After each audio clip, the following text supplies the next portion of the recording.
Hello there, and welcome back to the Smell of Logic channel. I am Ramona, and we are reading Reddit stories today, of course, like we always do. And this is going to be a little series. There's quite a few of these pretty good ones. Creepy backwoods stories, supposedly all true. So let's get in there and see what we've got. Ready? Number 1. I live in the heart of the largest ponderosa pine forest in the world, which makes a beautiful, albeit rugged wilderness that can shift from pleasant to dangerous, empty to heavily populated in the blink of an eye. Phoenix and Flagstaff are separated by 100 or so miles of pretty isolated backwoods driving. There is one stretch between communities where there aren't homes or residential areas for all of about 50 miles. This is a natural forest for outdoor recreation. The only buildings are ranger stations and one space observation that is really far back into the forest. The observation has many weird legends about it, like being privately owned by the Vatican, which there is some evidence for. My mom was driving between townships in this very isolated span of woodland when she came upon a boy walking down the roadway. He looked to be maybe about 15. My mom doesn't stop for people as a general rule, but she turned around and decided to help this kid out. Only when she circled back did she realize her mistake. The pedestrian wasn't a boy, but a small man, close to her age. He had boyish characteristics, but was dirty and strange. Even his clothes were weird, almost too plain, as if handmade. He tried to get in the car, but my mom kept it locked. She questioned him for a bit and learned that he was an android trying to make his way back to the colony. He explained that there was a camp of homeless people, which he called vagrants, that were being reconfigured into androids. These androids weren't allowed to drive or interact with humans as a whole, that is not unless they become separated from the rest of the colony. This wouldn't stand out as strange if not for all the other stories I've heard about this place. A ramshackle place with plywood buildings and other roadside trash coaxed into a shelter. Cult and commune are the usual labels, and the word is that they all have to dress exactly the same. Story 2 was dirtbagging around the western NC and sleeping at campsites a short hike off the Blue Ridge Parkway. I'm sitting by my fire one night late when a guy just steps out from the shadows into camp and scares the bejesus out of me. He apologized and explained that he got turned around on a hike and was finally back on the right trail, but he was hoping to sleep at my site until morning. I allowed it, gave him a beer and a brat, and I could give him a brat, and we talked trail. Nothing unusual, and by the time I woke up, he was gone. The next night, I was camped another 20 or 30 miles down from this parkway, late as all hell. I was about to call it night when guess who shows up? The same dude.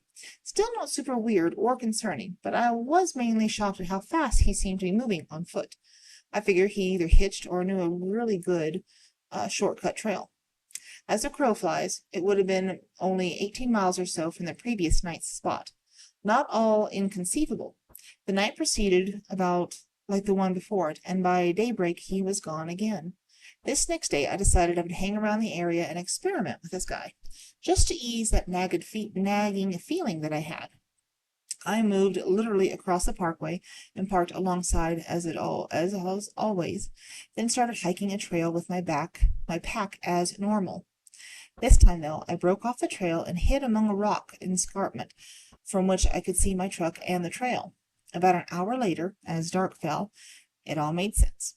Headlights. Dude had a vehicle and had followed me using my truck to locate me. I waited until he had hiked well down the trail, searching for my non-existent campsite, before I booked it. I'm totally convinced that he meant to harm me, maybe just wanted a friend. I don't know. I quickly loaded up and moved again, this time backtracking past the first site mentioned, and continued on another 20 miles or so, sitting up late again, making a hobo pie, and shooting whiskey. When he showed up for the third time, I knew something was off about it. I showed the same hospitality as I had been, but I was more wary of him. It could have really been just a coincidence, us moving in the same direction, me making camps and relaxing all day, while he stacked mileage on the trails running alongside the parkway. But for him to show up that way after I turned and backtracked 50 miles was no coincidence. Sure enough, that night I woke up in my hammock to this guy kissing my neck and ear. I cracked him hard on the ribs, jumped up, set my bowie to his neck, and made threats. Something to the effect of cutting his balls off and stuffing them down his throat. I don't remember my exact drunk John Wayne line. I'm a good bit bigger than he, and I'll give credit to the stones, or possibly foolhardiness. He made a lunge for my knife, so I tossed it out of his reach and grappled him into the choke and cranked down on him till he was unconscious. Hog-tied the bitch and left him there, slashed 3 of his tires on the way out, and drove my ass to Asheville for the next few days. Story 3. I grew up in rural Allegheny County, New York, so far in the woods that the house I grew up in still has no cable service to this day. Everything is satellite. I had dial-up growing up, which was lucky to get 33 kbps on. Anyway, I was an only child for most of my life, so I spent a lot of time alone just playing. I found many cool hunting encampments, old dry dump sites from the 1960s, oil drilling operations long abandoned, etc. The years I spent out there, never running into a single other soul except animals. One day I was visiting after I had gone to college, and I walked up to the back hill where they had buried all of my mini pets growing up. I like to just say hi to them. As I was doing the round on this portion, my mom kept mowing. I had the weirdest feeling all of a sudden and shot my head to the left. In the tree line was a man, standing half behind a tree. He made no sound, made no movements, and frankly, I can't remember his face either. But he was staring at me. He was wearing a red flannel and I think jeans and boots. I was so utterly terrified to see someone after literally a decade of never seeing anyone else, I just put my head down and walked to the neighbors, where my mom was visiting. She went over to see, and the guy was gone in the maybe 5 minutes it took me to get to her. I'm sure it was a hunter or the neighbor's mentally ill shut-in kid, maybe, but it really unnerved me, especially because I sensed him. Story 4. I live in the mountains along the Appalachian Trail in West Virginia, Maryland, and the Pennsylvania area. The AT winds all through the area, with many parts of the trail being farm fields, backyards, etc. There was a brief spot in the back of the neighbor's field where hikers walk along the fence line. A few years ago, the neighbor was out working, and he noticed a disheveled hiker standing by the fence. The neighbor said he felt really incredibly anxious as soon as they saw this hiker. The hiker looked disoriented and in a trance. He asked the hiker if he was okay and if he wanted any snacks or supplies. The hiker was speaking nonsense about a group, a ritual, and the beings calling to him. The neighbor tried to get more information, but the hiker became agitated and took off down the trail. Neighbor notified Park Services, the police, and we have no idea what happened after that. Maybe mental illness, substances, or a medical emergency. But it shook up our neighbor for a big, long time. Story 5. My buddies were walking through a forest path late one night, and it wasn't dark because the story takes place in the land of the midnight sun in the summer. It was after a party, and I realized that they had left their smokes back at the party. All of a sudden, a wild, crazy man appears, stumbling out of the bush. He's wearing an old housecoat and using a hockey stick as a walking stick. He asks them if they have a light, and they say yes, so he gives them each a couple of smokes and disappears back into the bush. The creepy part is that they had said out loud that they had no smokes when this guy randomly popped out. Story 6. My friends and I had this hangout spot in the middle of nowhere where we could just go smoke and drink weed and it was called the Tunnel. It wasn't a real tunnel, just a dirt road with tall trees on either side that looked like a tunnel.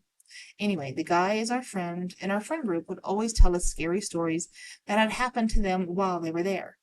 I just thought they were trying to scare us because every time before this night, nothing creepy had ever happened. As we snuck out, it was in the middle of the night, probably around 1 or 2 in the morning.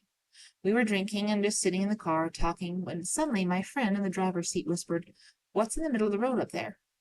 I looked and didn't see anything, so I said, "There's nothing in the road. Your eyes are just playing tricks on you." And he insists that yes, there is something on the road, and the passenger says that he also sees something. I laugh and say, "Bullshit. You guys are just trying to scare us." The driver puts the car into drive and starts slowly rolling forward. Suddenly, a figure emerges from the darkness. It was a man standing right in the middle of the road, watching us drive towards him. He had no shoes, no shirt, and was wearing shorts. It was a cold fall night, and he was wearing shorts. This was a dirt road, and he had no shoes on. His eyes were glowing yellow, like a deer's eyes in the headlights. We all started screaming and freaking out. The driver asks if he should stop, and we all yell for him to just drive. The man continues to stare at us as we are driving toward him. Then, once we get within 10 feet of him, he calmly walks to the side of the road and vanishes. This road had tall fences with even taller willows overgrown over it. It was probably about 10 to 12 feet tall. There's no way a normal man could have just cleared out. I have never seen anyone's eyes glow in headlights before. We were all pretty certain that this man was a skinwalker, as the tunnel was not too far from Skinwalker Ranch. I still cannot think of a logical explanation for what we saw that night. Story 7. This creepy more scared the crap out of everyone. This happened when my husband and I were in our 20s. We stopped at a small river in the middle of nowhere with several friends, looking to scout some fishing spots. This river was only about 15 to 20 feet across in most places. We walked about half a mile down and found what looked like a good spot. We were standing around checking out the spot for about a full minute. All of a sudden, a redneck in cutoffs burst out of the water with a massive catfish on his arm. He was hogging underwater. Dude had huge scars up his arms. He was a rough fella, and we chatted with him for a good bit. It's hard not to be impressed and a little intimidated. We were glad that we had brought friends. Story 8. My friend is always rescuing dogs she finds out and about, so she keeps a spare leash, collar, treats, etc. in her car. One time she was driving through a national park forest area and saw a dog all by itself, so she pulled over to try to help it. As she's getting stuff out of her car for the dog, a rough-looking man appears out of nowhere and starts walking toward her without saying a word. There's not another soul around. She says, "Oh, is this your dog?" No response. He just keeps walking towards her, staring at her. He then starts unbuckling his belt. She's like, "Great, I'm about to get assaulted and killed in these woods." She freezes, not knowing what to do. He takes his belt fully off, walks right up to her, grabs the dog, then pulls the belt around its neck. The dog starts to panic, like, what the F is happening? And it starts getting choked. My friend is like, sir, is this your dog? You don't have to do that. He's fine. I have a normal leash I can put on him. The gruff woodsman is like, nah, it ain't mine. I got him for you, though. Here, you can take him. He legit thought he was helping my friend by scaring the shit out of her, taking his belt off like a rapist, and then choking the dog that was already not going anywhere. She said he smiled like he really thought he was a hero for that day. She was just like, "Oh, okay, totally, thanks. Well, goodbye." Grabbed the dog and jumped in the car and left. Story 9. One time at a hunting camp in Oscoda, Michigan, I think, a man barged into our cabin at around 3 a.m. He was attending a church-sponsored men's retreat. We mostly played paintball and went small game hunting. All of us teenagers, about 7 of us in total, stayed in the cabin while the adults brought their own campers and whatnot. The property was surrounded by a state forest, miles and miles of woods. One road in, one road out. The man came from the woods and walked back into the woods when he was finished. None of us remembers what he said, but we all remember being scared. And whatever he said was total nonsense.